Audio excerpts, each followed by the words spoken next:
अकोला येथील श्री छत्रपती शिवाजी महाराज चौकात राष्ट्रवादी काँग्रेस पार्टी शरदचंद्र पवार गटाच्या वतीनं शिवस्वराज शेतकरी संवाद यात्रेचे मा जिजाऊ व शिवछत्रपती यांच्या पुतळ्याचे पूजन करून शिवस्वराज शेतकरी संवाद यात्रा रथाचे नारळ फोडून यात्रेला सुरुवात करण्यात आली।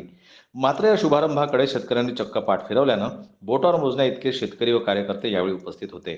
मूर्तिजापूर विधानसभा मतदारसंघातील मूर्तिजापूर व बार्शी टाकळी तालुक्यातील 300हून अधिक गावागावात जाऊन शेतकऱ्यांच्या समस्या जाणून घेण्यासाठी राष्ट्रवादी काँग्रेस पार्टी शरद पवार गटाच्या वतीनं शिवस्वराज शेतकरी संवाद यात्रेचं आयोजन करण्यात आलं। ही यात्रा मूर्तिजापूर विधानसभा मतदारसंघात पुढील 40 दिवस चालणार असल्याची माहिती आहे। ही शेतकरी संवाद यात्रा नसून एका भावी उमेदवाराची प्रचार यात्रा असल्याची चर्चा उपस्थितांमध्ये होती। या यात्रेचा शुभारंभ करतेवेळी मा जिजाऊच्या प्रतिमेचे पूजन करण्यात आले। मात्र एका नेत्याने पायातील जोडे न काढताच पूजन केल्याने संतापजनक प्रतिक्रिया उमटल्या।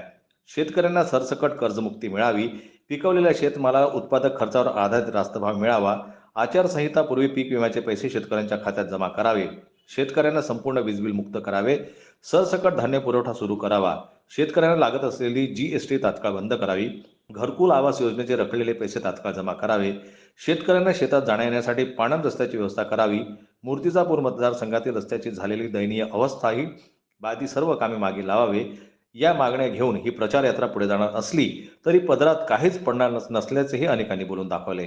दरम्यान डॉक्टर बाबासाहेब आंबेडकर पुतळ्याजवळ घोषणाबाजी करण्यात आली, पण मागे घोषणा देणारही सुस्तावलेल्या अवस्थेत दिसून येत होते हे विशेष।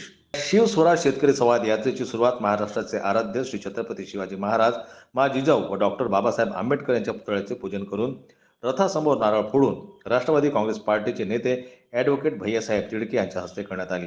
यावेळी प्रदेश सरचिटणीस, जिल्हा, तालुका, शहर, महिला व युवक युवती तथा सर्व सेलचे पदाधिकारी उपस्थित होते। संजय उमक, जनमत लाईव्ह न्यूज, अकोला।